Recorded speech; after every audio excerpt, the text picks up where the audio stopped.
Un superpetrolero cambia de rumbo en mitad del Caribe. En Washington, la Casa Blanca sube otra vez los aranceles al acero y al aluminio. En Pekín, se anuncian líneas de crédito por miles de millones y una agenda de 5G e inteligencia artificial para América Latina. 3 escenas, un único tablero. Llevamos años llamándolo guerra comercial, pero en nuestra región tiene rostro.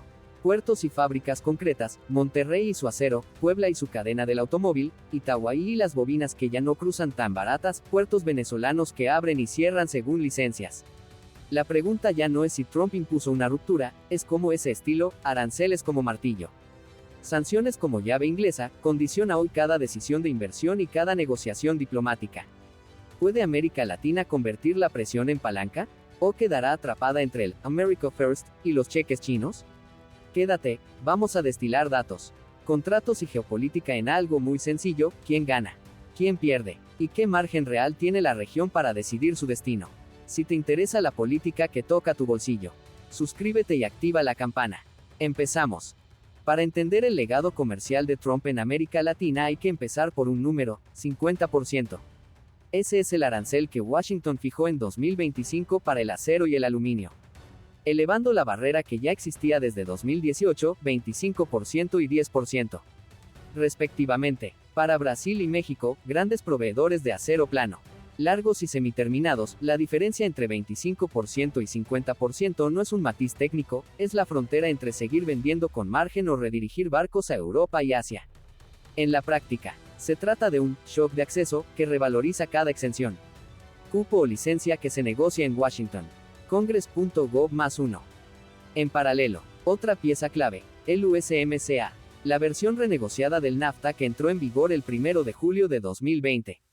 Más que un simple lavado de cara, el acuerdo elevó requisitos de reglas de origen y estándares laborales en el sector automotriz, exigiendo más contenido norteamericano y mejores salarios en tramos sensibles de la cadena.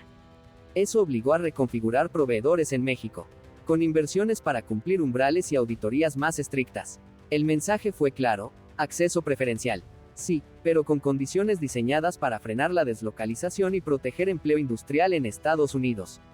United States Trade Representative. En 2025, el tono volvió a endurecerse con amenazas arancelarias adicionales sobre vehículos mexicanos. En campaña se llegó a hablar de gravámenes del 200%. Lo que introduce una dosis de incertidumbre regulatoria que no se resuelve con un tratado, sino con gestión política permanente. Para las plantas en Guanajuato o Coahuila esto significa presupuestos con escenarios múltiples, uno con reglas de 2020, otro con shocks potenciales de 2025. Es un riesgo país dentro del propio TMS, PIE. ¿Por qué esto es legado? Porque desplaza el centro de gravedad desde el multilateralismo, OMC. Grandes rondas hacia una economía política de palancas bilaterales, aranceles 232 aplicados con criterios de seguridad nacional, renegociaciones ad hoc, y uso intensivo de la presión pública, tweets. Conferencias como instrumento de negociación. Es un estilo que pervive más allá de Trump, incluso administraciones posteriores han mantenido parte de los instrumentos, aunque con otro lenguaje. En términos prácticos, gobiernos latinoamericanos y empresas han aprendido a vivir en modo compliance geopolítico, saber qué línea del arancel puede cambiar de la noche a la mañana y cómo blindar contratos ante ese vaivén. Para España y la UE, ¿qué comercian e invierten a través de filiales en México, Brasil o el Cono Sur? Esta arquitectura implica dos cosas: primero, que el nearshoring hacia México es atractivo pero volátil, depende del humor arancelario; segundo, que el acero y el aluminio latinoamericanos, y los europeos, se mueven por un laberinto de cupos y exenciones que exigen diplomacia técnica cotidiana. En otras palabras, el trumpismo comercial ha convertido la gestión, día a día, en una ventaja competitiva. El que entiende la letra pequeña, gana. Si los aranceles reordenaron las fábricas, las sanciones reescribieron las rutas del petróleo. Desde 2019, PDVSA opera bajo sanciones que la han ido asfixiando a golpes de licencia. En 2022, la Casa Blanca permitió a Chevron exportar crudo venezolano a Estados Unidos para saldar deudas y sostener producción mínima. Durante 2025, esa válvula se cerró, se cancelaron licencias y se endureció el régimen, incluso con el anuncio de un arancel del 25% a países que compren crudo venezolano. La señal fue inequívoca: presión máxima para forzar concesiones políticas en Caracas. Reuters +2, Financial Times +2. ¿Qué significa esto en la práctica? Pensemos en un cargamento de Merey 16 saliendo de José, con licencias en vigor. Puede ir a refinerías del Golfo que saben procesar crudo pesado, sin ellas. Debe buscar destino en Asia con descuentos por riesgo y fletes más largos. Cada giro regulatorio introduce costes de transacción que acaban pagándose en forma de menor precio para Venezuela y más volatilidad para los refinadores de la región. Países del Caribe y Centroamérica. Sensibles a la factura energética. Sienten el efecto de rebote.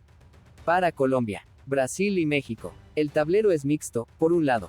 Precios y diferenciales que pueden favorecer márgenes de sus exportadores, por otro.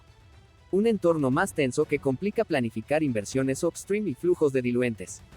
En 2025, analistas llegaron a proyectar caídas de producción venezolana si se mantenía el cerco. Con riesgos macro evidentes, tipo de cambio. Inflación. Para el consumidor latinoamericano, el legado se traduce en gasolina y diésel más impredecibles. El capítulo venezolano ilustra la lógica coercitiva comercial de la era Trump. Las sanciones no son un fin moral. Son un instrumento de negociación con impacto real en oleoductos, refinerías y balanzas de pagos. La lectura en América Latina es doble. Los críticos ven una politización del comercio energético que castiga a la población, los defensores estiman que sin presión no hay incentivos para abrir procesos electorales reales. En cualquier caso, el método quedó instalado y otros actores lo internalizan, traders, navieras y bancos operan con plantillas de riesgo sancionatorio que ya forman parte del manual. Para España y la UE, con compañías energéticas expuestas y proyectos en renovables. El dilema es clásico, mantener alineamiento transatlántico y, al mismo tiempo, preservar intereses empresariales y de seguridad energética. La clave, otra vez, está en la gestión fina de licencias y en diversificar proveedores sin perder la capacidad de refinar crudo pesado que el sistema todavía necesita. Mientras Washington arma su caja de herramientas arancelarias y sancionatorias, China ha hecho lo que mejor sabe, financiar e invertir. En 2024, el comercio China-AL rozó los $515 mil millones y, en 2025, Pekín anunció casi 10 mil millones en nuevas líneas de crédito, acompañadas de gestos diplomáticos, facilitación de visados y una agenda sectorial muy concreta, energía limpia.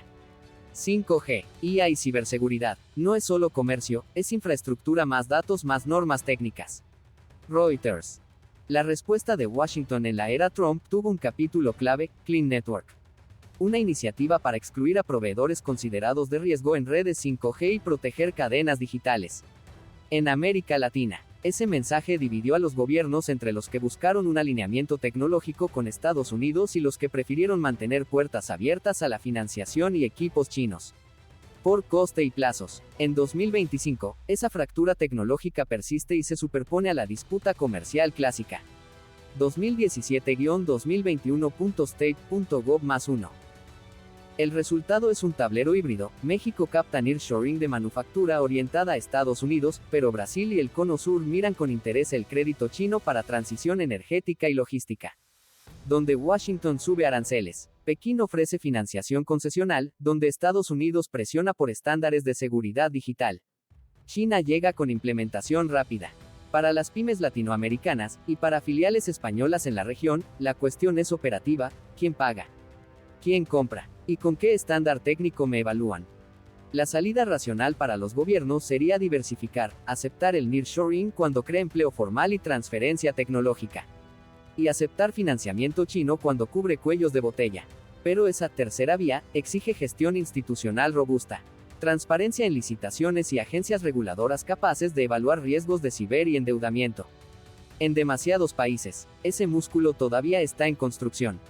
Europa y España tienen aquí una oportunidad: posicionarse como socio regulatorio, normas, interoperabilidad, ciber, aportar finanzas mixtas, blending, y capital paciente para proyectos de red y renovables. Y articular con América Latina un lenguaje común de de-risking que no sea un anti-China, sino una garantía de calidad y resiliencia. Si el legado de Trump fue devolver la geopolítica al comercio, la respuesta europea no puede ser meramente retórica, tiene que llegar al terreno con contratos, garantías y estándares. La guerra comercial ya no es un titular, es una infraestructura de incentivos que cruza aduanas, oleoductos y antenas 5G. El legado de Trump no es una ley, es una forma de negociar que América Latina debe aprender a aprovechar sin perder autonomía. Si quieres que analicemos tu país o tu sector, acero, automoción, energía, déjalo en comentarios. Y si valoras el periodismo que va a los datos sin renunciar a la claridad, suscríbete y comparte este video. Nos vemos en el próximo.